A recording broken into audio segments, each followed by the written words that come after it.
परेशान करने में लगी हुई है। नवंबर के महीने में मुख्यमंत्री ने घोषणा करी थी कि पेंशन 3200 रुपये करेंगे। पेंशन 3200 रुपये नवंबर से देनी चाहिए थी।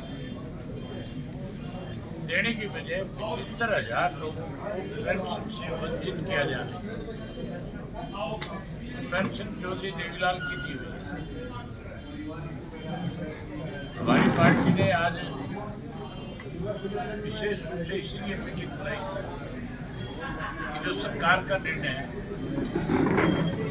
हम इसका विरोध करेंगे। किसी भी कीमत पर बुजुर्गों को पेंशन से वंचित नहीं होने। ये पेंशन जब बनाई गई थी तो कोई शर्त नहीं थी, तब केवल ये लिखा हुआ था कि जिसकी आयु 65 साल हो जाएगी उसको 100 रुपया महीना सम्मान पेंशन मिलेगी। ये 65 वर्ष से कम होती 60 वर्ष की उम्र पे आ गई। बढ़ाई चौधरी देवीलाल ने, इसको बढ़ाने की शुरुआत चौधरी ओम प्रकाश चौटाला ने की। चौटाला साहब ने इसको बढ़ाया पेंशन, और बीच में कांग्रेस ने भी इसको काटने के प्रयास किया। इस पे कंडीशन लगाई। चौधरी भजनलाल ने 4 एकड़ की कंडीशन लगाई। हमने उस सरकार को भी मजबूर किया अपना फैसला वापस लिया। फिर हुड्डा ने इस पेंशन को काटने का प्रयास किया, उसे भी मजबूर किया।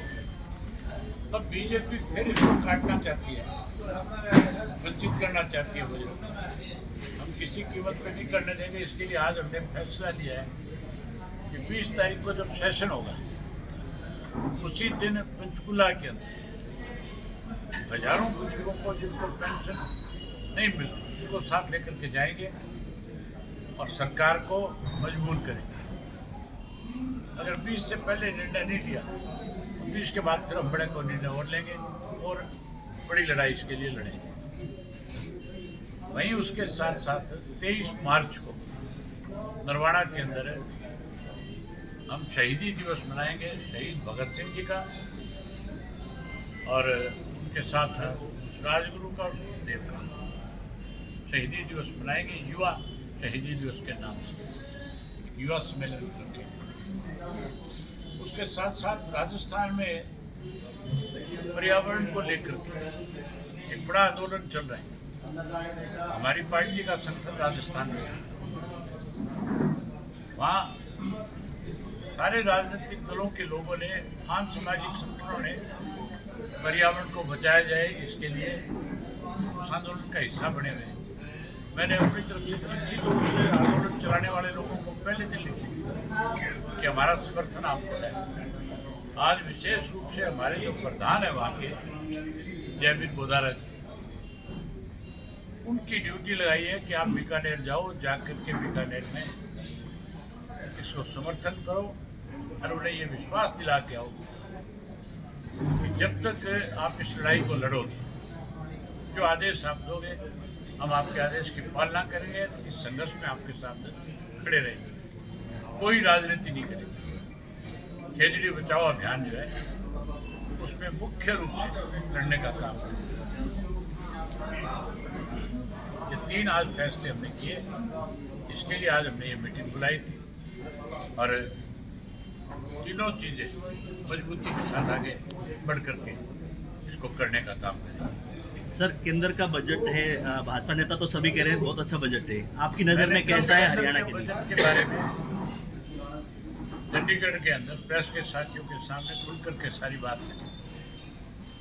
प्रधानमंत्री की अपनी जो योजनाएं थी उसके लिए जो पैसा रखा गया था वो पैसा भी पूरा खर्च नहीं किया जा सका। प्रधानमंत्री ग्रामीण विकास के लिए गरीब लोगों को मकान देने की एक योजना चली इंदिरा गांधी के टाइम। उस योजना के अंदर भी करीब कोई मेरे ख्याल से इतना 67,000 करोड़ रुपए का बजट था या 57,000 करोड़ का बजट था। उसका आधा पैसा भी खर्च नहीं कर पाए। स्कूलों के नवीनीकरण के लिए, अच्छी एजुकेशन मिले उसके लिए 75,000 करोड़ का बजट था। उसमें सिर्फ 4500 करोड़ रुपया खर्च कर पाई सरकार। इसी तरह शहरी गरीब आदमी को शहरों में मकान बना करके दे, सुविधा दे, उसके लिए भी करीब 35,000 करोड़ का बजट था प्रधानमंत्री का, जो प्रधानमंत्री आवास योजना में, शहरी आवास योजना में, उसका भी करीब 11,000 करोड़ रुपया वो खर्च कर पाए। इस तरह से अगर प्रधानमंत्री की अपनी योजनाओं का पैसा लैप्स हो जाता है तो फिर आप क्या उम्मीद करोगे। फिर उसके साथ एक नई बात और है,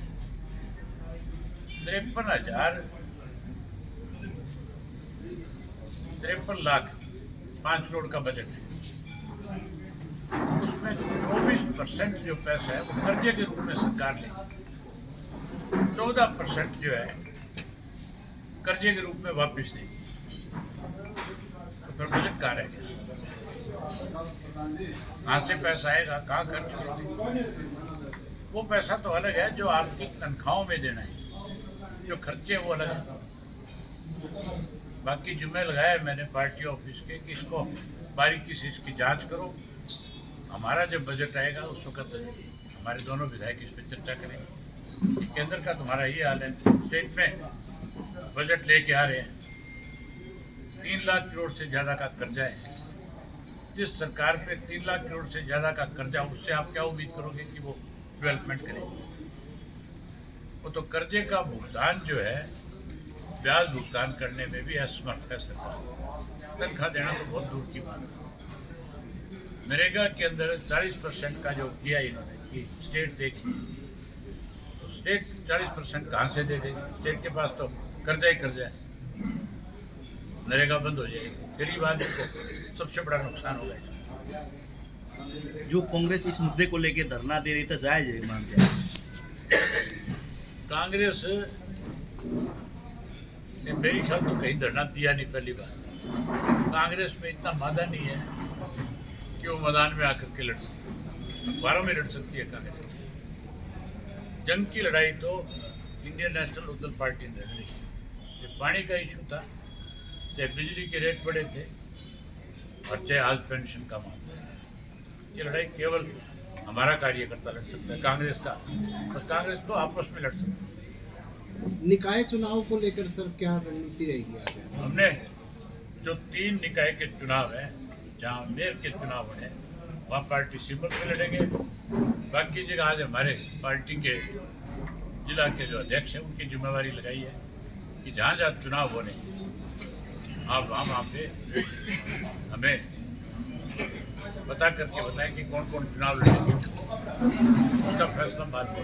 निकट भविष्य में जाट शिक्षण संस्थान के चुनाव भी होने, पिछली बार आपकी पार्टी ने सिंबल पर लड़ा, काफी सारे पदाधिकारी, क्या इस बार पार्टी सिंबल पर चुनाव लड़ा जाएगा? कभी भी नहीं लड़ा सिंबल, समर्थन था आपका। ये आपने गलत कहा है कि हमने कोई संस्थाओं के चुनाव में सिंबल पे लड़े। संस्थाओं के चुनाव में दखल नहीं करते।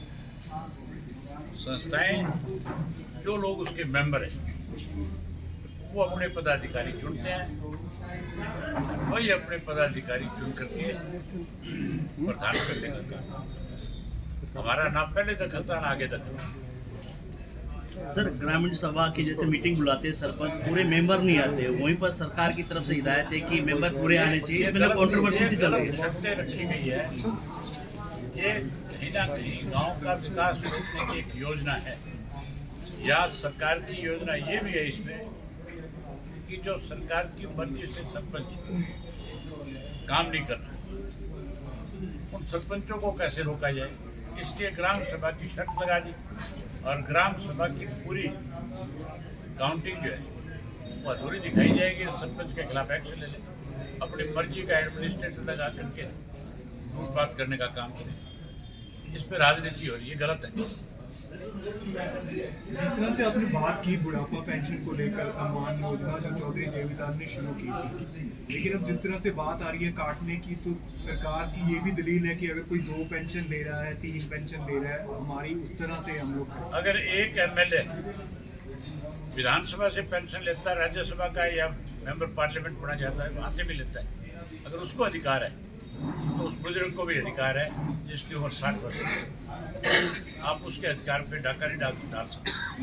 सदन में भी उठाएंगे ये मामला? बिल्कुल उठाएंगे, क्यों नहीं उठाएंगे। हम हम सदन में नहीं, पहले ही नाक में दम कर दें। सर कई राज्यों में एसआई और चुनाव आयोग को लेकर विरोध है, ममता बनर्जी ने भी किया है, तो इसके बारे में हमने पहले दिन इस बात को लेकर के विरोध किया था कि इलेक्शन कमीशन इंडिपेंडेंट होना चाहिए, ना कि सरकार का एजेंट के रूप में काम करे। आज चुनाव आयोग जो है वो सरकारी एजेंसी है, इंडिपेंडेंट।